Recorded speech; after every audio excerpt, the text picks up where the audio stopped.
നോക്കാം. കേരളത്തിലെ നദികളുമായിട്ട് ബന്ധപ്പെട്ട മെയിൻ കുറച്ച് പോയിന്റ്സ് ആണ് നോക്കണം. കേരളത്തിലെ നദികളുടെ എണ്ണം 44. കേരളത്തിൽ എത്ര നദികളുണ്ട്? 44. പടിഞ്ഞാറോട്ടൊഴുകുന്ന നദികൾ 41. പടിഞ്ഞാറോട്ടൊഴുകുന്ന നദികൾ 41. കിഴക്കോട്ടൊഴുകുന്ന നദികൾ 3. കിഴക്കോട്ട് എത്ര നദി? 3. ഏതൊക്കെ? കബനി, ഭവാനി, പാമ്പാർ. കബനി, ഭവാനി, പാമ്പാർ. കേരളത്തിലെ ഏറ്റവും നീളം കൂടിയ നദിയാണ് പെരിയാർ. കേരളത്തിലെ ഏറ്റവും നീളം കൂടിയ നദിയാണ് പെരിയാർ. ഏറ്റവും നീളം കുറഞ്ഞ നദിയാണ് മഞ്ചേശ്വരം പുഴ. ഏറ്റവും നീളം കുറഞ്ഞ നദിയാണ് മഞ്ചേശ്വരം പുഴ. എത്ര കിലോമീറ്റർ? 16. 16 കിലോമീറ്റർ. മഞ്ചേശ്വരം പുഴ 16 കിലോമീറ്റർ. കേരളത്തിന്റെ വടക്കേ അറ്റത്തെ നദിയാണ് മഞ്ചേശ്വരം പുഴ. കേരളത്തിന്റെ വടക്കേ അറ്റത്തെ നദിയാണ് മഞ്ചേശ്വരം പുഴ. കേരളത്തിന്റെ തെക്കേ അറ്റത്തെ നദിയാണ് നെയ്യാർ.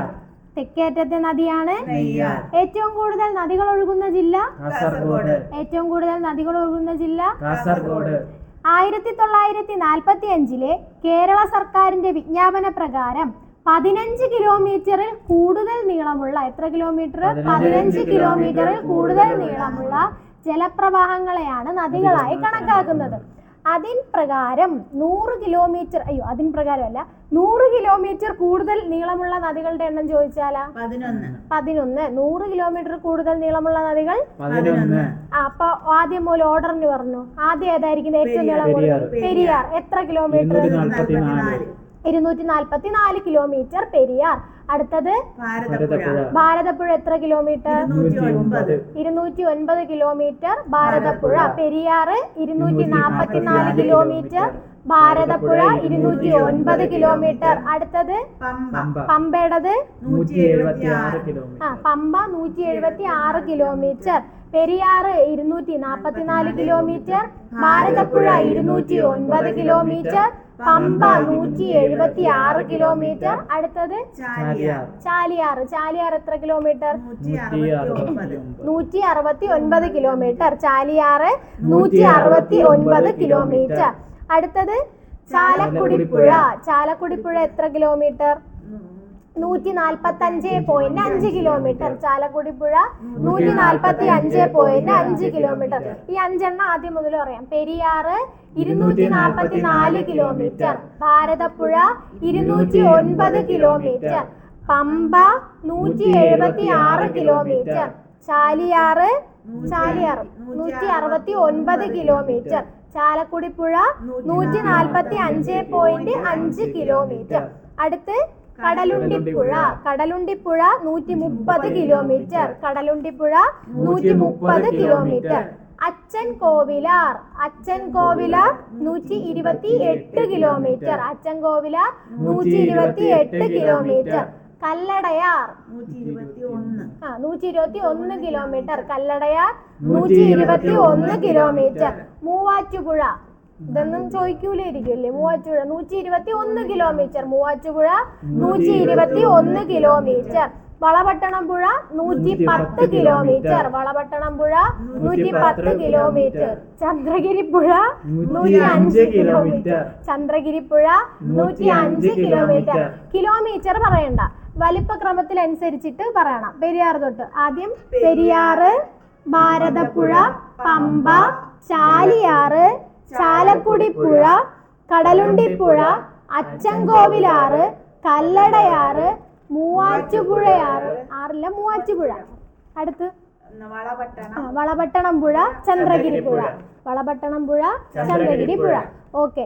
അടുത്ത് കിഴക്കോട്ടൊഴുകുന്ന പ്രധാന നദികളാണ് കബനി, ഭവാനി, പാമ്പാർ.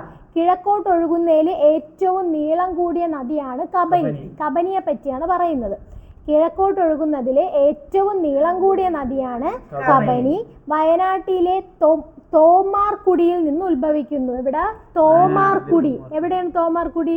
വയനാട്. അപ്പൊ കബനി ഉത്ഭവിക്കുന്നത് വയനാട്ടിലെ തോമാർകുടി. കർണാടകയിലൂടെ കാവേരിയിൽ ചേരുന്നു. കബനി ഏതിൽ ചേരും? കാവേരിയിൽ ചേരും. കാവേരി എവിടെയുള്ള കാവേരി? കർണാടകയിലെ കാവേരിയിലാണ് ആര് ചേരുന്നത്? കബനി ചേരുന്നത്. കബനിയുടെ പ്രധാനപ്പെട്ട പോഷക നദികളാണ് മാനന്തവാടിപ്പുഴ, പനമരം പുഴ, നൂൽപ്പുഴ. മാനന്തവാടി പുഴ, പനമരം പുഴ, നൂൽപ്പുഴ.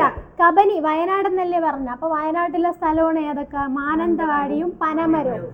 അപ്പം മാനന്തവാടി പുഴ, പനമരം പുഴ. പിന്നൊന്ന് നൂൽപ്പുഴ. നൂൽപ്പുഴ തോൽപ്പെട്ടി വന്യജീവി സങ്കേതത്തിലൂടെ ഒഴുകുന്ന നദിയാണ് കബനി. തോൽപ്പെട്ടി വന്യജീവി സങ്കേതത്തിലൂടെ ഒഴുകുന്ന നദിയാണ് കബനി. കബനി നദിയിലെ നദീജന്യ ദ്വീപാണ് കുറുവ ദ്വീപ്. ഞാൻ പോയിട്ടുണ്ടോ കുറുവ ദ്വീപ്?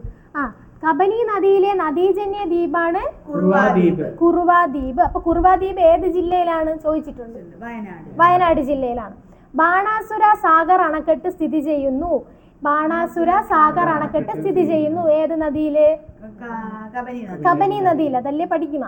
കബനി നദിയിലാണ് ബാണാസുര സാഗർ അണക്കെട്ട് സ്ഥിതി ചെയ്യുന്നത്. ബാണാസുര സാഗർ അണക്കെട്ടിനെ പടിഞ്ഞാറേത്തറ ഡാം എന്നും അറിയപ്പെടുന്നുണ്ട്. ബാണാസുര സാഗർ അണക്കെട്ടിനെ പടിഞ്ഞാറേത്തറ ഡാം എന്നും അറിയപ്പെടുന്നു. ഇത് ഇന്ത്യയിലെ ആദ്യത്തെ എർത്ത് ഡാമാണ്. അപ്പൊ ഇന്ത്യയിലെ ആദ്യത്തെ എർത്ത് ഡാം ഏതെന്ന് ചോദിച്ചാൽ ബാണാസുര സാഗർ ഡാം. ഇതിന്റെ മറ്റൊരു പേരാണ് പടിഞ്ഞാറേത്തറ ഡാം. അപ്പം കിഴക്കോട്ട് ഒഴുകുന്നതിൽ ഏറ്റവും നീളം കൂടിയ നദിയാണ് കബനി. ഇത് ഉത്ഭവിക്കുന്നത് തൊമ്മാർകുടിയിൽ നിന്നാണ്. വയനാട്ടിലാണ് തൊമ്മാർകുടി. ഇത് പതിക്കുന്നത് കാവേരി നദിയിലാണ്. കാവേരി നദി എവിടെ? കർണാടകയിൽ വെച്ചിട്ടാണ്. ഇതിന്റെ പോഷക നദികളാണ് മാനന്തവാടി പുഴ, നൂൽപ്പുഴ. തോൽപ്പെട്ടി വന്യജീവി സങ്കേതത്തിലൂടെ ഒഴുകുന്നു. ഇതിന്റെ നദീജന്യ ദ്വീപാണ് കുറുവ ദ്വീപ്. ബാണാസുര സാഗർ അണക്കെട്ട് സ്ഥിതി ചെയ്യുന്നു. ബാണാസുര സാഗർ അണക്കെട്ടാണ് ഇന്ത്യയിലെ ആദ്യത്തെ എർത്ത് ഡാം. ഇതിന്റെ മറ്റൊരു പേരാണ് പടിഞ്ഞാറേത്തറ ഡാം. പടിഞ്ഞാറേത്തറ ഡാം. അടുത്ത് ഭവാനി. കിഴക്കോട്ട് ഒഴുകുന്ന നദികൾ 3: കബനി, ഭവാനി, പാമ്പാർ. രണ്ടാമത്തേതാണ് ഭവാനി. കിഴക്കോട്ട് ഒഴുകുന്ന രണ്ടാമത്തെ വലിയ നദി പാലക്കാട് നീലഗിരി മലയിൽ ഉത്ഭവം. അപ്പം ഭവാനി ഉത്ഭവിച്ചത് എവിടെ? പാലക്കാട് നീലഗിരി മല. നീലഗിരി മലയിലാണ് ആരുത്ഭവിച്ചത്? ഭവാനി. തമിഴ്നാട്ടിലൂടെ കാവേരിയിൽ ചേരുന്നു. ഇതും കാവേരിയിലാണ്. പക്ഷെ എവിടെയുള്ള കാവേരി? തമിഴ്നാട്. കബനി ആണെങ്കിൽ എവിടെയുള്ള കാവേരി? കർണാടകയിലൂടെ ഒഴുകുന്ന കാവേരിയിലാണ് ചേരുന്നത്. ഭവാനി ചേരുന്നത് തമിഴ്നാട്ടിലൂടെയുള്ള കാവേരിയിലാണ്. പ്രധാനപ്പെട്ട പോഷക നദികളാണ് ശിരുവാണിപ്പുഴയും വരഗാറും. ശിരുവാണിപ്പുഴ, വരഗാറ്. ശിരുവാണി അണക്കെട്ട് സ്ഥിതി ചെയ്യുന്നത് ഭവാനിയിലാണ്. ശിരുവാണി അണക്കെട്ട് സ്ഥിതി ചെയ്യുന്നത് ഭവാനിയിലാണ്. ഈ ശിരുവാണി അണക്കെട്ടിന് ഒരു പ്രത്യേകതയുണ്ട്. കോയമ്പത്തൂരിലേക്ക് ശുദ്ധജലം എത്തിക്കുന്ന നദി അത് ഈ അണക്കെട്ടിൽ നിന്നാണ്. അതിന് വേണ്ടിയിട്ടാണ് ഈ അണക്കെട്ട് രൂപീകരിച്ചത്. അപ്പൊ കോയമ്പത്തൂരിലേക്ക് ശുദ്ധജലം എത്തിക്കുന്ന നദി ഏതെന്ന് ചോദിച്ചാൽ ഭവാനി. അണക്കെട്ടാണ് ശിരുവാണി. നദി ഭവാനി. തമിഴ്നാട് അതിർത്തിയിലെ പെരുമാൾമുടിയിൽ നിന്ന് ഉത്ഭവിച്ച് അട്ടപ്പാടിയിലൂടെ ഒഴുകിയിരുന്ന നദിയാണ് കൊടുങ്ങരപ്പള്ളപ്പുഴ. അത് കൊടുങ്ങര. അടുത്തത് അപ്പൊ ഭവാനി ഒന്നും കൂടെ നോക്കാം. കിഴക്കോട്ട് ഒഴുകുന്ന രണ്ടാമത്തെ വലിയ നദി പാലക്കാട് നീലഗിരി മലയിൽ നിന്നാണ് ഉത്ഭവം. തമിഴ്നാട്ടിലൂടെ കാവേരിയിൽ ചേരുന്നു. പ്രധാന പോഷക നദികളാണ് ശിരുവാണിപ്പുഴയും വരഗാറും. ശിരുവാണി അണക്കെട്ട് ഭവാനിയിൽ സ്ഥിതി ചെയ്യുന്നു. കോയമ്പത്തൂരിലേക്ക് ശുദ്ധജലം എത്തിക്കുന്ന നദിയാണ് ഭവാനി. ഇപ്പൊ പറഞ്ഞ കൊടുങ്ങരപ്പള്ളപ്പുഴ. ഇതും പരീക്ഷയ്ക്ക് ചോദിച്ചു. തമിഴ്നാട് അതിർത്തിയിലെ പെരുമാൾമുടിയിൽ നിന്ന് ഉത്ഭവിച്ച് അട്ടപ്പാടിയിലൂടെ ഒഴുകിയിരുന്ന നദിയാണ് കൊടുങ്ങരപ്പള്ളപ്പുഴ. അട്ടപ്പാടിയിലൂടെ ഒഴുകിയിരുന്ന നദി. അപ്പൊ ഇപ്പോ ഇല്ല, ഇടയ്ക്ക് വെച്ച് വീണ്ടും പ്രത്യക്ഷപ്പെട്ടെന്നോ അങ്ങനെ എന്തോ പറഞ്ഞിട്ട് അത് ഈ പുഴയാണെന്നാണ് തോന്നുന്നത്. എനിക്ക് സംശയമുണ്ട്, പക്ഷെ ഇതാണ് തോന്നുന്നു. അടുത്ത് പാമ്പാർ. കിഴക്കോട്ട് ഒഴുകുന്നതിൽ മൂന്നാമത്തെ നദിയാണ് പാമ്പാർ. അപ്പം കിഴക്കോട്ട് ഒഴുകുന്നതിൽ ഏറ്റവും ചെറിയ നദി ചോദിച്ചാൽ പാമ്പാർ. ഉത്ഭവ സ്ഥാനത്ത് ഇതിന് തലയാർ എന്നറിയപ്പെടുന്നു. അപ്പൊ തലയാർ എന്നറിയപ്പെടുന്ന നദി പാമ്പാർ. തലയാർ, പാമ്പാർ. ഇടുക്കിയിലെ ദേവികുളം താലൂക്കിലെ ബെൻമൂറിൽ നിന്നാണ് ഉത്ഭവിക്കുന്നത്. ഇടുക്കിയിലെ ദേവികുളം താലൂക്കിലെ ബെൻമൂറിൽ നിന്നാണ് ഉത്ഭവിക്കുന്നത്. ചിന്നാർ വന്യജീവി സങ്കേതത്തിലൂടെ ഒഴുകുന്ന നദി. പാമ്പാർ ഏത് വന്യജീവി സങ്കേതത്തിലൂടെ ഒഴുകുന്നു? ചിന്നാർ. എന്നാൽ നമ്മൾ നേരത്തെ പഠിച്ചു കബനി ഏതിലൂടെയാണ് ഒഴുകുന്നത്? കബനി തോൽപ്പെട്ടിയിലൂടെ ഒഴുകുന്നതാണ്. തോൽപ്പെട്ടി വന്യജീവി സങ്കേതത്തിലൂടെ ഒഴുകുന്ന നദി കബനി. ചിന്നാർ വന്യജീവി സങ്കേതത്തിലൂടെ ഒഴുകുന്ന നദി പാമ്പാർ. തൂവാനം വെള്ളച്ചാട്ടം സ്ഥിതി ചെയ്യുന്നു. പാമ്പാറിലാണ് ഏത് വെള്ളച്ചാട്ടം? തൂവാനം വെള്ളച്ചാട്ടം. പാമ്പാർ തമിഴ്നാട്ടിലൂടെ ഒഴുകി കാവേരിയിൽ ചേരുന്നു. പാമ്പാറും തമിഴ്നാട്ടിലെ കാവേരിയിലാണ് ഒഴുകിച്ചേരുന്നത്. അതുപോലെ ഭവാനിയും തമിഴ്നാട്ടിലെ കാവേരിയിലാണ് ഒഴുകിച്ചേരുന്നത്. കബനി കർണാടകയിലെ കാവേരിയിലാണ് ഒഴുകിച്ചേരുന്നത്. അപ്പൊ പാമ്പാർ എവിടെ നിന്ന് ഉത്ഭവിച്ചു? ദേവികുളം താലൂക്കില് ബെൻമൂറിൽ നിന്ന് ഉത്ഭവിച്ചു. ഉത്ഭവസ്ഥാനത്ത് തലയാർ എന്നറിയപ്പെടുന്നു. ചിന്നാർ വന്യജീവി സങ്കേതത്തിലൂടെ ഒഴുകുന്നു. തൂവാനം വെള്ളച്ചാട്ടം സ്ഥിതി ചെയ്യുന്നു. കാവേരിയില്, തമിഴ്നാട്ടിലെ കാവേരിയിൽ ഒഴുകിച്ചേരുന്നു. ഇനി മറ്റ് പ്രധാനപ്പെട്ട നദികൾ, മറ്റെന്ന് പറഞ്ഞാൽ ഏറ്റവും പ്രധാനപ്പെട്ട നദികളാണ് ഇനി പറയാം. പെരിയാർ ഏറ്റവും വലിയ നദി, നീളം കൂടിയ നദിയാണ് പെരിയാർ. പെരിയാർ എവിടെയാണ് ഉത്ഭവിച്ചത്? ശിവഗിരി മല, പെരിയ ശിവൻ എന്ന് പഠിക്കൂലേ? പശ്ചിമഘട്ടത്തിലെ ശിവഗിരി മലനിരകളിൽ നിന്നും ഉത്ഭവിച്ച് ഇടുക്കി, എറണാകുളം ജില്ലകളിലൂടെ കടന്നു പോകുന്ന നദി. അപ്പൊ പെരിയാർ ഉത്ഭവിച്ചത് ശിവഗിരി മലയിൽ. ഏതൊക്കെ ജില്ലകളിലൂടെ കടന്നു പോകുന്നു? ഇടുക്കിയും എറണാകുളവും. കേരളത്തിന്റെ ജീവരേഖ, ജീവനാഡി എന്നിങ്ങനെയൊക്കെ അറിയപ്പെടുന്നത് പെരിയാറാണ്. ഇങ്ങനെയൊക്കെ അറിയപ്പെടുന്നു കേരളത്തിന്റെ ജീവരേഖ, ജീവനാഡി എന്നൊക്കെ അറിയപ്പെടുന്നതാണ് പെരിയാറ്. ചാണക്യന്റെ അർത്ഥശാസ്ത്രത്തിൽ ചൂർണി എന്ന് പരാമർശിച്ചിട്ടുണ്ട്. ചൂർണി എന്നപ്പോ പരാമർശിച്ചത് ആര്? ചാണക്യൻ. അർത്ഥശാസ്ത്രത്തില്, ചാണക്യന്റെ അർത്ഥശാസ്ത്രത്തില് ചൂർണി എന്ന് പരാമർശിച്ചിട്ടുള്ള കേരളത്തിലെ നദിയാണ് പെരിയാർ. പെരിയാറിന്റെ നീളം എത്രയായിരുന്നു? 244 കിലോമീറ്റർ. ശങ്കരാചാര്യർ പൂർണ്ണ എന്നും പരാമർശിച്ചു. ശങ്കരാചാര്യർ എന്തെന്ന് പറഞ്ഞു? പൂർണ്ണ എന്ന് പറഞ്ഞു. ഏതിനെ പറഞ്ഞു? പെരിയാറിനെ പറഞ്ഞു. എന്നാൽ ചാണക്യൻ പറഞ്ഞത് ചൂർണി. ചാണക്യൻ പറഞ്ഞത് ചൂർണി. കാലടിപ്പുഴ, ആലുവ പുഴ എന്നിങ്ങനെയൊക്കെ അറിയപ്പെടുന്നു. കാലടിപ്പുഴ എന്നും അറിയപ്പെടുന്നു, ആലുവ പുഴ എന്നും പെരിയാറിനെ അറിയപ്പെടുന്നു. ഏറ്റവും കൂടുതൽ അണക്കെട്ടുകൾ, ജലവൈദ്യുത പദ്ധതികൾ എന്നിവ പെരിയാറിന് കുറുകെയാണ്. ഏറ്റവും കൂടുതൽ അണക്കെട്ടുകളും ജലവൈദ്യുത പദ്ധതികളൊക്കെ ഏതിനു കുറുകെയാണ്? പെരിയാറിന് കുറുകെയാണ്. ആലുവയിൽ വെച്ച് രണ്ടായി പിരിയുന്ന പെരിയാർ മംഗലപ്പുഴ, മാർത്താണ്ഡൻ പുഴ എന്നിങ്ങനെ രണ്ടായി മാറും. ആലുവയിൽ വെച്ച് പെരിയാർ രണ്ടാവും. എന്നിട്ട് എന്നിങ്ങനെ രണ്ടു പേരിൽ അറിയപ്പെടും. മംഗലം പുഴയെന്നും മാർത്താണ്ഡം പുഴയെന്നും രണ്ടായിട്ട് ആര് മാറും? എവിടെ വെച്ച് മാറും? ആലുവയിൽ വെച്ച്. ആലുവയിൽ വെച്ച് പെരിയാർ മാർത്താണ്ഡം പുഴയെന്നും മംഗലപ്പുഴയെന്നും രണ്ടായിട്ട് പിരിയുന്നു. ആലുവയിൽ പെരിയാറിന്റെ കൈവഴിക്ക് കുറുകെയുള്ള പാലമാണ് മാർത്താണ്ഡൻ പാലം. ആലുവയില് പെരിയാറിന്റെ കൈവഴിക്ക് കുറുകെയുള്ള പാലമാണ് മാർത്താണ്ഡൻ പാലം. കൈവഴി എന്ന് പറഞ്ഞാൽ പെരിയാറിൽ നിന്ന് പോയത്, വിട്ടുപോയത്, രണ്ടായി പിരിഞ്ഞെന്ന് പറഞ്ഞല്ല. മാർത്താണ്ഡൻ പുഴയെന്നും മംഗലം പുഴയെന്നും രണ്ടായിട്ട് പിരിഞ്ഞു. അതിൽ ഒരു കൈവഴി മാർത്താണ്ഡം പുഴയിലായിരിക്കണം. അതുകൊണ്ടല്ലേ മാർത്താണ്ഡൻ പാലം എന്ന് പേര് വന്നു. അപ്പൊ കൈവഴിക്ക് കുറുകെയുള്ള പാലമാണ് മാർത്താണ്ഡൻ പാലം. കേരളത്തിലെ ആദ്യ ജലവൈദ്യുത പദ്ധതി ചോദിച്ചാൽ അറിയാം. ഏതാണ് ആദ്യത്തെ ജലവൈദ്യുത പദ്ധതി? പള്ളിവാസൽ പദ്ധതി. 1940 പള്ളിവാസൽ പദ്ധതി. ഇത് മുതിരമ്പുഴയിലാണ്. മുതിരമ്പുഴയും പെരിയാറും തമ്മിലുള്ള ബന്ധം, പെരിയാറിന്റെ പോഷക നദിയാണ് മുതിരമ്പുഴ. ആ മുതിരമ്പുഴയിലാണ് കേരളത്തിലെ ആദ്യത്തെ ജലവൈദ്യുത പദ്ധതിയായ പള്ളിവാസൽ നിർമ്മിച്ചത്. ഇനി പ്രധാനപ്പെട്ട പോഷക നദികളാണ് മുതിരമ്പുഴ, മുല്ലയാർ, ഇടമലയാർ, പന്നിയാർ, കട്ടപ്പനയാർ, പെരിഞ്ചാംകുട്ടിയാർ, ചെറുതോണിപ്പുഴ. കൂടുതലും ആറുകളാണ്. പെരിയാറിന്റെ പോഷക നദികളാണ് മുല്ലയാർ, ഇടമലയാർ, പന്നിയാർ, കട്ടപ്പനയാർ, പെരിഞ്ചാംകുട്ടിയാർ, മുതിരപ്പുഴ, ചെറുതോണിപ്പുഴ. മുതിരപ്പുഴ, പെരിയാർ ജലസേചന പദ്ധതി എവിടെയാണ്? പെരിയാറിലെ ജലസേചന പദ്ധതി ഏതാണ്? ഭൂതത്താൻ കെട്ടാണ്. ഇത് എറണാകുളത്താണ്. പെരിയാറിലെ ജലസേചന പദ്ധതിയാണ് ഭൂതത്താൻ കെട്ട്. ഇത് എറണാകുളത്താണ്. ജലസേചന പദ്ധതിയാണ് ഭൂതത്താൻ കെട്ട്, എറണാകുളം. നമ്മൾ നേരത്തെ പള്ളിവാസൽ പറഞ്ഞത് ജലവൈദ്യുത പദ്ധതി എന്നാണ്. പെരിയാറിൽ സ്ഥാപിച്ചിട്ടുള്ള പ്രധാനപ്പെട്ട ജലവൈദ്യുത പദ്ധതികളാണ് ഒന്ന് പറഞ്ഞ് പള്ളിവാസൽ, പിന്നെ ചെങ്കുളം, നേര്യമംഗലം, ലോവർ പെരിയാർ. പള്ളിവാസൽ, ചെങ്കുളം, നേര്യമംഗലം, ലോവർ പെരിയാർ ഇതെല്ലാം പെരിയാറിലുള്ള പ്രധാനപ്പെട്ട ജലവൈദ്യുത പദ്ധതികളാണ്. AD 1341 വെള്ളപ്പൊക്കത്തിൽ തകർന്ന പ്രാചീന തുറമുഖമാണ് മുസിരിസ്. AD 1341 എവിടുത്തെ വെള്ളപ്പൊക്കം? പെരിയാറിലെ വെള്ളപ്പൊക്കത്തിൽ തകർന്ന പ്രാചീന തുറമുഖത്തിന്റെ പേരാണ് മുസിരീസ്. ഇത് കൊടുങ്ങല്ലൂർ, ഇന്നത്തെ കൊടുങ്ങല്ലൂർ. പെരിയാറിന്റെ തീരത്തുള്ള പ്രശസ്തമായ ക്രിസ്തീയ ആരാധനാലയമാണ് മലയാറ്റൂർ പള്ളി. അത് പെരിയാറിന്റെ തീരത്തുള്ള പ്രശസ്തമായ ക്രിസ്തീയ ആരാധനാലയമാണ് മലയാറ്റൂർ പള്ളി.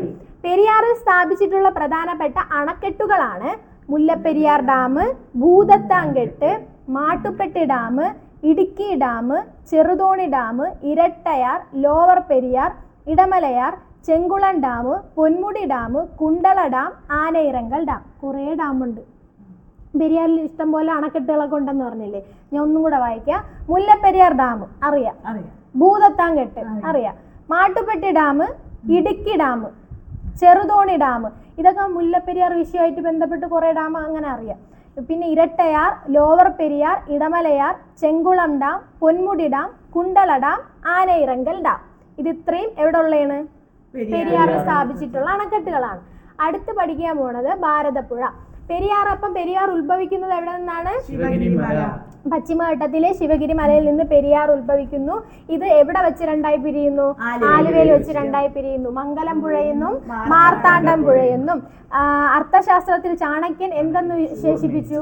ചൂർണി എന്ന്. അപ്പൊ പൂർണ്ണ എന്ന് പറഞ്ഞതാ ശങ്കരാചാര്യർ. ശങ്കരാചാര്യനാണ് പൂർണ്ണ എന്ന് പറയുന്നത്. പിന്നെ കേരളത്തിന്റെ ജീവരേഖ, ജീവനാഡി എന്നൊക്കെ അറിയപ്പെടുന്നു. ഏറ്റവും കൂടുതൽ അണക്കെട്ടും ജലവൈദ്യുത പദ്ധതികളൊക്കെ ഉള്ളത് പെരിയാറിലാണ്. പിന്നെ ഏറ്റവും വലിയ ആദ്യം വന്ന ജലവൈദ്യുത പദ്ധതിയൊക്കെ പറഞ്ഞു. പോഷക നദികൾ പറഞ്ഞു. മുതിരപ്പുഴ, മുല്ലയാർ, ഇടമലയാർ, പന്നിയാർ, കട്ടപ്പനയാർ, പെരിഞ്ചാംകുട്ടിയാർ, ചെറുതോണിപ്പുഴ. ജലസേചന പദ്ധതി, അവിടെയുള്ള ഡാമുകളും എല്ലാം പറഞ്ഞു. അടുത്ത ആളാണ് ഭാരതപ്പുഴ. ഭാരതപ്പുഴ എത്ര കിലോമീറ്റർ? 209 കിലോമീറ്റർ ആണ് ഭാരതപ്പുഴ. ഭാരതപ്പുഴ എവിടെ നിന്നാണ് ഉത്ഭവിക്കുന്നത്? ആനമലയിൽ നിന്ന്. ഭാരതപ്പുഴ ആനമലയിൽ നിന്നാണ് ഉത്ഭവിക്കുന്നത്. അതും പശ്ചിമഘട്ടം. പശ്ചിമഘട്ടത്തിലെ കേരളത്തിലെ ഒട്ടുമിക്ക നദികളും ഉത്ഭവിക്കുന്നത് പശ്ചിമഘട്ടത്തിൽ നിന്നാണ്. അപ്പൊ പശ്ചിമഘട്ടത്തിലെ ആനമലയിൽ നിന്ന് ഉത്ഭവിക്കുന്നതാണ് ഭാരതപ്പുഴ. ഭാരതപ്പുഴ.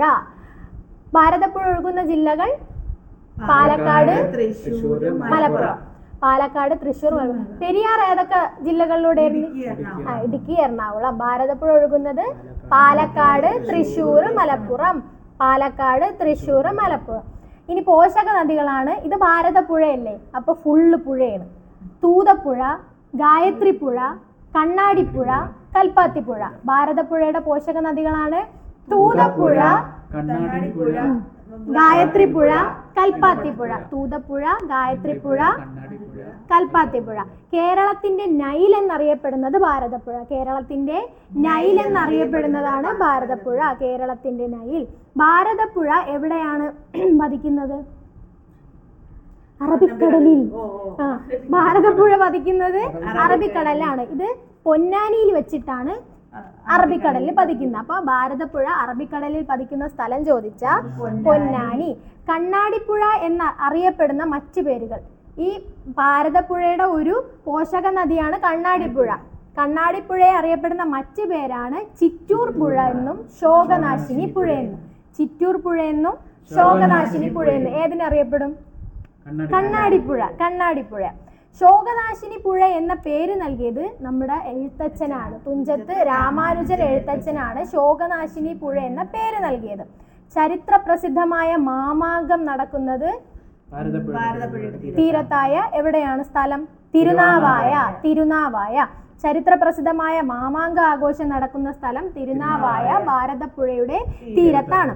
കേരളത്തിന്റെ ഏറ്റവും വലിയ അണക്കെട്ട്. കേരളത്തിലെ ഏറ്റവും വലിയ അണക്കെട്ട് ഏതാണ്? മലമ്പുഴ. കേരളത്തിലെ ഏറ്റവും വലിയ അണക്കെട്ട് മലമ്പുഴ. ഏറ്റവും വലിയ അണക്കെട്ട് ചോദിച്ചാൽ മലമ്പുഴ. ആദ്യം വന്നതാണ് പള്ളിവാസൽ. ആദ്യം വന്നത് പള്ളിവാസൽ. ഒരു മിനിറ്റ്. അത് ജലവൈദ്യുത പദ്ധതിയാണ്. അതുപോലെ സ്വകാര്യ മേഖലയിലെ ആദ്യത്തെ ജലവൈദ്യുത പദ്ധതിയാണ് മണിയാർ. ഓക്കെ. അപ്പം ഭാരതപ്പുഴയിൽ വന്നതാണ് ഏത്? കേരളത്തിലെ ഏറ്റവും വലിയ അണക്കെട്ടായ മലമ്പുഴ അണക്കെട്ട്. മലമ്പുഴ അണക്കെട്ട് സ്ഥിതി ചെയ്യുന്നത് ഭാരതപ്പുഴയിലാണ്. ഏത് ജില്ലയാണ് മലമ്പുഴ? മലമ്പുഴ അണക്കെട്ട് പാലക്കാടാണ്. ഐവർ മഠം ശ്രീകൃഷ്ണ സ്വാമി ക്ഷേത്രം സ്ഥിതി ചെയ്യുന്നത് ഭാരതപ്പുഴയുടെ തീരത്താണ്. ഐവർ മഠം ശ്രീകൃഷ്ണ സ്വാമി ക്ഷേത്രം സ്ഥിതി ചെയ്യുന്നത് ഭാരതപ്പുഴയുടെ തീരത്താണ്. നിളയുടെ കഥാകാരൻ. നിള എന്ന് പറയുന്നത് ഭാരതപ്പുഴ. നിള, പൊന്നാനിപ്പുഴയൊക്കെ. നിളയുടെ കഥാകാരനാണ് MD വാസുദേവൻ നായർ. MD വാസുദേവൻ നായരാണ് നിളയുടെ കഥാകാരൻ. നിളയുടെ കവിയാണെങ്കിൽ പി കുഞ്ഞിരാമൻ നായർ. നിളയുടെ കവി പി കുഞ്ഞിരാമൻ നായർ. OV വിജയന്റെ ഖസാക്കിന്റെ ഇതിഹാസം, ഗുരുസാഗരം എന്നീ കൃതികളിലൊക്കെ പരാമർശിക്കുന്ന നദിയാണ് തൂതപ്പുഴ. തൂതപ്പുഴ ഭാരതപ്പുഴയുടെ പോഷക നദിയാണ്. അപ്പോൾ OV വിജയന്റെ ഖസാക്കിന്റെ ഇതിഹാസത്തിലും ഗുരുസാഗരത്തിലൊക്കെ പരാമർശിക്കുന്ന നദിയാണ് തൂതപ്പുഴ. ഭാരതപ്പുഴയുടെ തൂതപ്പുഴ. ഭാരതപ്പുഴയുടെ തീരത്താണ് കുഞ്ചൻ നമ്പ്യാരുടെ ജന്മസ്ഥലമായ ഏത്? കിള്ളിക്കുറിശി മംഗലം. ഭാരതപ്പുഴയുടെ തീരത്താണ് കുഞ്ചൻ നമ്പ്യാരുടെ ജന്മസ്ഥലമായ കിള്ളിക്കുറിശി മംഗലം സ്ഥിതി ചെയ്യുന്നത്. അപ്പൊ ഭാരതപ്പുഴ കഴിഞ്ഞു. ഭാരതപ്പുഴ ഉത്ഭവിക്കുന്നത് തീരത്താണ്. കേരള കലാമണ്ഡലവും സ്ഥിതി ചെയ്യുന്നത് ഭാരതപ്പുഴയുടെ തീരത്താണ്. അപ്പൊ ഭാരതപ്പുഴ 209 കിലോമീറ്റർ എവിടെ നിന്ന് ഉത്ഭവിക്കുന്നു? പശ്ചിമഘട്ടത്തിലെ ആനമലയിൽ നിന്ന് ഉത്ഭവിക്കുന്നു. പൊന്നാനിയിൽ വെച്ചിട്ട് അറബിക്കടലിലേക്ക് പതിക്കുന്നു. അടുത്ത് പമ്പ. കേരളത്തിന്റെ ഏറ്റവും നീളം കൂടിയ മൂന്നാമത്തെ നദിയാണ് പമ്പ. പമ്പയുടെ നീളം 176 കിലോമീറ്റർ ആണ്. പമ്പ ഉത്ഭവിക്കുന്നത് ഇടുക്കി പീരുമേടിലെ പുളിച്ചിമലയിലാണ്. പമ്പ എവിടെ നിന്ന് ഉത്ഭവിക്കുന്നു?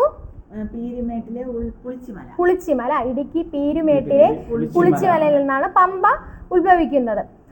പമ്പയുടെ പ്രധാനപ്പെട്ട പോഷക നദികളാണ് അച്ചൻകോവിലാർ, കക്കിയാർ, മണിമലയാർ, കല്ലാർ. അച്ചൻകോവിലാറും കിട്ടും. പമ്പ ശബരിമലയായിട്ട് ബന്ധപ്പെട്ട രണ്ട് വാക്കാണ് പീരുമേടും ഈ അച്ചൻകോവിലാർ. അപ്പം ഉത്ഭവിക്കുന്നത് പീരുമേട്ടിലെ പുളിച്ചിമലയിൽ നിന്ന്. അതുപോലെ പോഷക നദികൾ അച്ചൻകോവിലാറും പമ്പയുമായി ബന്ധപ്പെട്ട ശബരിമലയെ ബന്ധപ്പെട്ട അതല്ലേ. അപ്പൊ അച്ചൻകോവിലാർ, കക്കിയാർ, മണിമലയാർ, കല്ലാർ. അച്ചൻകോവിലാർ, കക്കിയാർ, മണിമലയാർ, കല്ലാർ. പമ്പാ നദി ഒഴുകുന്ന ജില്ലകളാണ് പത്തനംതിട്ട, കാണും. പിന്നെ ഉള്ളത് ഇടുക്കി, ആലപ്പുഴ. പത്തനംതിട്ട, ഇടുക്കി, ആലപ്പുഴ. പമ്പാ നദി പതിക്കുന്നത് എവിടെയാണ്? വേമ്പനാട്ട് കായലിലാണ്. പമ്പാ നദി പതിക്കുന്നത് വേമ്പനാട്ട് കായലിലാണ്. പ്രശസ്തമായ തീർത്ഥാടന കേന്ദ്രമായ ശബരിമല സ്ഥിതി ചെയ്യുന്നത് പമ്പയുടെ തീരത്താണ്. പ്രാചീന കാലത്ത് ബാരിസ് എന്നറിയപ്പെട്ടിരുന്ന നദിയാണ് പമ്പ. പമ്പയെ പ്രാചീന കാലത്ത് അറിയപ്പെട്ടിരുന്ന പേരാണ് ബാരിസ്. പമ്പയുടെ ദാനം എന്നറിയപ്പെടുന്നത് ഏത് പ്രദേശമാണ്? പമ്പയുടെ ദാനം കുട്ടനാട്. പമ്പയുടെ ദാനം കുട്ടനാട്. കേരളത്തിലെ രണ്ടാമത്തെ വലിയ ജലവൈദ്യുത പദ്ധതിയാണ് ശബരിമല. കേരളത്തിലെ രണ്ടാമത്തെ വലിയ ജലവൈദ്യുത പദ്ധതിയാണ് ശബരിഗിരി. ഈ ശബരിഗിരി സ്ഥിതി ചെയ്യുന്ന നദിയാണ് പമ്പ. ശബരിഗിരി സ്ഥിതി ചെയ്യുന്ന നദിയാണ് പമ്പ. മിനി പമ്പ പദ്ധതി ഏത് നദിയുമായി ബന്ധപ്പെട്ടിരിക്കുന്നു? അത് ഭാരതപ്പുഴയാണ്. മിനി പമ്പ പദ്ധതി ഏത് നദി എന്ന് ചോദിച്ചാൽ അത് ഭാരതപ്പുഴയാണ്. അപ്പം ഏഷ്യയിലെ ഏറ്റവും വലിയ ക്രിസ്തുമത സമ്മേളനം നടക്കുന്നത് പമ്പാ നദീ തീരത്താണ്. മാരാമൺ കൺവെൻഷൻ. ആ സമ്മേളനത്തിന്റെ പേരാണ് മാരാമൺ കൺവെൻഷൻ. അത് ഏത് നദിയുടെ തീരത്താണ്? പമ്പാ നദിയുടെ തീരത്താണ്. എന്താണ് പ്രത്യേകത? ഏഷ്യയിലെ ഏറ്റവും വലിയ ക്രിസ്തുമത സമ്മേളനമാണ്. മാരാമൺ കൺവെൻഷൻ നടക്കുന്ന നദീതീരം പമ്പ. ചെറുകോൽപ്പുഴ ഹിന്ദു മഹാസമ്മേളനം നടക്കുന്നതും പമ്പാ തീരത്താണ്. ചെറുകോൽപ്പുഴ ഹിന്ദു മഹാസമ്മേളനം നടക്കുന്ന നദീതീരവും പമ്പയാണ്. പമ്പ നദിയെ മാലിന്യമുക്തമാക്കാൻ കേന്ദ്ര സർക്കാർ നാഷണൽ റിവർ കൺസർവേഷൻ പ്ലാൻ പ്രകാരം ആരംഭിച്ച പദ്ധതിയാണ് പമ്പ ആക്ഷൻ പ്ലാൻ. എന്തോന്നാണ് പമ്പ ആക്ഷൻ പ്ലാൻ? എന്തിനു വേണ്ടിയിട്ടാണ്? മാലിന്യമുക്തമാക്കാൻ വേണ്ടിയിട്ട്. ആര്? കേന്ദ്ര സർക്കാർ നാഷണൽ റിവർ കൺസർവേഷൻ പ്ലാൻ പ്രകാരം ആരംഭിച്ച പദ്ധതിയാണ് പമ്പ ആക്ഷൻ പ്ലാൻ. പമ്പ നദിയിലെ പ്രധാനപ്പെട്ട വെള്ളച്ചാട്ടമാണ് പെരിന്തേനരുവി. പമ്പ നദിയിലെ പ്രധാനപ്പെട്ട വെള്ളച്ചാട്ടമാണ് പെരിന്തേനരുവി. ദക്ഷിണ ഭഗീരഥി, തിരുവിതാംകൂറിന്റെ ജീവനാഡി എന്നിങ്ങനെയൊക്കെ അറിയപ്പെടുന്നത് പമ്പയാണ്. ദക്ഷിണ ഭഗീരഥി, തിരുവിതാംകൂറിന്റെ ജീവനാഡി എന്നറിയപ്പെടുന്ന പമ്പ. അങ്ങനെയാണെങ്കിൽ കേരളത്തിന്റെ ജീവനാഡി എന്നറിയപ്പെടുന്നത് നേരത്തെ പറഞ്ഞതാണ് പെരിയാർ. കേരളത്തിന്റെ ജീവനാഡി ചോദിച്ചാൽ പെരിയാർ, തിരുവിതാംകൂറിന്റെ ജീവനാഡി ചോദിച്ചാൽ പമ്പ. അടുത്ത നദി ചാലിയാർ. വള്ളംകളികളെ ആറന്മുള ഉത്രട്ടാതി വള്ളംകളി, ചമ്പക്കുളം മൂലം വള്ളംകളി, രാജീവ് ഗാന്ധി ട്രോഫി, ഉത്രാടം തിരുനാൾ വള്ളംകളി, ഇതെല്ലാം പമ്പ നദിയിലാണ് നടക്കുന്നത്. രാജീവ് ഗാന്ധി വള്ളംകളി, നെഹ്റു ട്രോഫി വള്ളംകളി, ഉത്രട്ടാതി വള്ളംകളി, ചമ്പക്കുളം മൂലം വള്ളംകളി, രാജീവ് ഗാന്ധി ട്രോഫി, ഉത്രാടം തിരുനാൾ വള്ളംകളി. അപ്പൊ ഇതെല്ലാം നടക്കുന്നത് പമ്പാ നദിയിലാണ്. ഓക്കെ, അടുത്തത് ഇനി ഏതെങ്കിലും പോയിന്റ് പറയാണ്ട? ഇല്ല. ചാലിയാർ അടുത്ത നദിയാണ്. ചാലിയാർ. ചാലിയാറിന്റെ നീളം 169 എന്നല്ലോ. ചാലിയാറിന്റെ നീളമാണ് 169 കിലോമീറ്റർ. കേരളത്തിന്റെ 4ാമത്തെ നീളം കൂടിയ നദിയാണ് ഏത്? ചാലിയാർ. 4ാമത്തെ നീളം കൂടിയ നദിയാണ് ചാലിയാർ. ചാലിയാറിന്റെ പ്രധാനപ്പെട്ട പോഷക നദികളാണ് ഇരുവഴിഞ്ഞിപ്പുഴ, ചെറുപുഴ, കരിമ്പുഴ, പുന്നപ്പുഴ, ചാലിപ്പുഴ. ഇരുവഴിഞ്ഞിപ്പുഴ വേറെ എവിടെയെങ്കിലും കേട്ടിട്ടുണ്ടോ? എന്നിന്റെ മൊയ്തീൻ അതിലെ ഇരുവഴിഞ്ഞിപ്പുഴ. ചെറുപുഴ, കരിമ്പുഴ, പുന്നപ്പുഴ, ചാലിപ്പുഴ ഇതെല്ലാം ഏതിന്റെ പോഷക നദികളാണ്? ചാലിയാർ പോഷക നദികളാണ്. ബേപ്പൂർ പുഴ എന്നും ചാലിയാർ പുഴ അറിയപ്പെടുന്നു. ബേപ്പൂർ പുഴ എന്നും ചാലിയാർ പുഴ അറിയപ്പെടുന്നു. ചാലിയാർ ഒഴുകുന്ന ജില്ലകളാണ് വയനാട്, മലപ്പുറം, കോഴിക്കോട്. ചാലിയാർ ഒഴുകുന്ന ജില്ലകളാണ് വയനാട്, മലപ്പുറം, കോഴിക്കോട്. ചാലിയാറിന്റെ തീരത്തുള്ള പട്ടണങ്ങൾ ചോദിച്ചാൽ നിലമ്പൂർ, അരീക്കോട്, എടവണ്ണ, ബേപ്പൂർ, ഫറൂഖ്. നിലമ്പൂർ, അരീക്കോട്, എടവണ്ണ, ബേപ്പൂർ, ഫറൂഖ്. വായു ജലമലിനീകരണത്തിനെതിരെ കേരളത്തിൽ നടന്ന ആദ്യ ലഹളയാണ് ഏത്? ചാലിയാർ ലഹള. എന്തിനെതിരെ? വായു ജലമലിനീകരണത്തിനെതിരെ കേരളത്തിൽ നടന്ന ആദ്യ ലഹളയാണ് ചാലിയാർ ലഹള. ചാലിയാർ ലഹളയ്ക്ക് നേതൃത്വം നൽകിയത് ആരാണ്? റഹ്മാൻ. KA റഹ്മാനാണ് ചാലിയാർ ലഹളയ്ക്ക് നേതൃത്വം നൽകിയത്. ചാലിയാർ മലിനീകരണത്തിന് കാരണമായ ഫാക്ടറിയാണ് ഗോളിയോർ റയോൺസ് ഫാക്ടറി. ചാലിയാർ മലിനീകരണത്തിന് കാരണമായ ഫാക്ടറിയാണ് ഗോളിയോർ റയോൺസ് ഫാക്ടറി. അടുത്ത് നമുക്ക് ചാലക്കുടി പുഴയും കൂടെ പറയാം. ഏതാണ്? പറഞ്ഞില്ലല്ലേ? ചാലിയാറിന്റെ ഉത്ഭവം ഇളമ്പലേരി കുന്നുകൾ. ഇളമ്പലേരി കുന്നാണ് ഏതിന്റെ ഉത്ഭവം? ചാലിയാറിന്റെ ഉത്ഭവം. ഓക്കെ, അടുത്ത ചാലക്കുടിപ്പുഴ. അടുത്തത് ചാലക്കുടിപ്പുഴ. ചാലക്കുടിപ്പുഴയുടെ നീളം 145.5 കിലോമീറ്റർ ആണ് ചാലക്കുടിപ്പുഴ. ചാലക്കുടിപ്പുഴയുടെ ഉത്ഭവസ്ഥാനം ആനമല. ഈ ആനമലയിൽ ഉത്ഭവിച്ച വേറൊരു നദിയെ പറഞ്ഞു, ഭാരതപ്പുഴ. ഭാരതപ്പുഴ എവിടെ നിന്നായിരുന്നു? ആനമലയിൽ നിന്നായിരുന്നു. ചാലക്കുടിപ്പുഴയും ആനമലയിലാണ്. കേരളത്തിലെ ഏറ്റവും നീളം കൂടിയ 5ാമത്തെ നദി. പ്രധാന പോഷക നദികളാണ് പറമ്പിക്കുളം, ഷോളയാർ, കുരിയാൻകുട്ടിയാർ, കാരപ്പാറ. പ്രധാനപ്പെട്ട പോഷക നദികളാണ് പറമ്പിക്കുളം, ഷോളയാർ, കുരിയാൻകുട്ടിയാർ, കാരപ്പാറ. ചാലക്കുടിപ്പുഴ എവിടെ പതിക്കുന്നു? പെരിയാറിലാണ് പതിക്കുന്നത്. ചാലക്കുടിപ്പുഴ എവിടെ പതിക്കുന്നു? പെരിയാറിൽ പതിക്കുന്നു. ആതിരപ്പള്ളി വാഴച്ചാൽ വെള്ളച്ചാട്ടം സ്ഥിതി ചെയ്യുന്നത് ചാലക്കുടിപ്പുഴയിലാണ്. ആതിരപ്പള്ളി വെള്ളച്ചാട്ടം ഇല്ലേ, അത് വാഴച്ചാൽ വെള്ളച്ചാട്ടം സ്ഥിതി ചെയ്യുന്നത് എവിടെയാണ്? ചാലക്കുടിപ്പുഴയിലാണ്. ജൈവ വൈവിധ്യം ഏറ്റവും കൂടുതലുള്ള നദിയാണ് ചാലക്കുടിപ്പുഴ. ഇത് ചോദിച്ചിട്ടുണ്ട്. ജൈവ വൈവിധ്യം ഏറ്റവും കൂടുതലുള്ള നദിയാണ് ചാലക്കുടിപ്പുഴ. അതുപോലെ മത്സ്യസമ്പത്ത് ഏറ്റവും കൂടുതലുള്ള നദി ചോദിച്ചാലും ചാലക്കുടിപ്പുഴയാണ്. പെരിങ്ങൽകുത്ത് ജലവൈദ്യുതി പദ്ധതി ഏത് നദിയിലാണ്? പെരിങ്ങൽകുത്ത് ജലവൈദ്യുത പദ്ധതി ഷോളയാർ ജലവൈദ്യുത പദ്ധതിയും ചാലക്കുടിപ്പുഴയിലാണ്. പെരിങ്ങൽകുത്ത് ജലവൈദ്യുത പദ്ധതിയും ഷോളയാർ ജലവൈദ്യുത പദ്ധതിയും ചാലക്കുടിപ്പുഴയിലാണ്. കേരളത്തിലെ ഏക ഓക്സ്ബോ തടാകമാണ് ചാലക്കുടിപ്പുഴയിലെ വൈന്തലയില്. കേരളത്തിലെ ഏക ഓക്സ്ബോ തടാകം എവിടെയാണ്? വൈന്തലയിലാണ്. ജലസേചനത്തിനായി ചാലക്കുടിപ്പുഴയിൽ സ്ഥാപിച്ചിരിക്കുന്ന ഡാമാണ് തുമ്പൂർ മൂഴി ഡാം. ജലസേചനത്തിനായി ചാലക്കുടിപ്പുഴയിൽ സ്ഥാപിച്ചിരിക്കുന്ന ഡാമാണ് തുമ്പൂർ മൂഴി ഡാം. തുമ്പൂർ മൂഴി ഡാം. ബാക്കി ഇതിൻ്റെ അകത്താണ്. അടുത്തത് ഏതാണ്? നെയ്യാർ. നമ്മുടെ സ്വന്തം നെയ്യാർ. നെയ്യാറിന്റെ നീളം 56 കിലോമീറ്റർ. നെയ്യാറിന്റെ നീളം 56 കിലോമീറ്റർ ആണ്. നെയ്യാറിന്റെ ഉത്ഭവസ്ഥാനം അഗസ്ത്യമല. അഗസ്ത്യമല പശ്ചിമഘട്ടം. അഗസ്ത്യാർകൂടം ഏത് താലൂക്കിലാണ്? നെടുമങ്ങാട് താലൂക്കിലാണ്. അപ്പൊ നെയ്യാറിന്റെ ഉത്ഭവസ്ഥാനം അഗസ്ത്യമല. കേരളത്തിന്റെ ഏറ്റവും തെക്കേറ്റത്തുള്ള നദിയാണ് നെയ്യാർ. ഏറ്റവും തെക്കേറ്റത്തുള്ള നദി. ഇതെവിടെ പതിക്കുന്നു? അറബിക്കടലിൽ പതിക്കുന്നു. നെയ്യാറിന്റെ പ്രധാനപ്പെട്ട പോഷക നദികളാണ് കല്ലാറും കരവലയാറും. നെയ്യാറിന്റെ പ്രധാന പോഷക നദികളാണ് കല്ലാറും കരവലിയാർ എന്നാണ് എഴുതിയിരിക്കുന്നത്. അരുവിപ്പുറം സ്ഥിതി ചെയ്യുന്നത് നെയ്യാറിന്റെ തീരത്താണ്. അരുവിപ്പുറം സ്ഥിതി ചെയ്യുന്നത് നെയ്യാറിന്റെ തീരത്താണ്.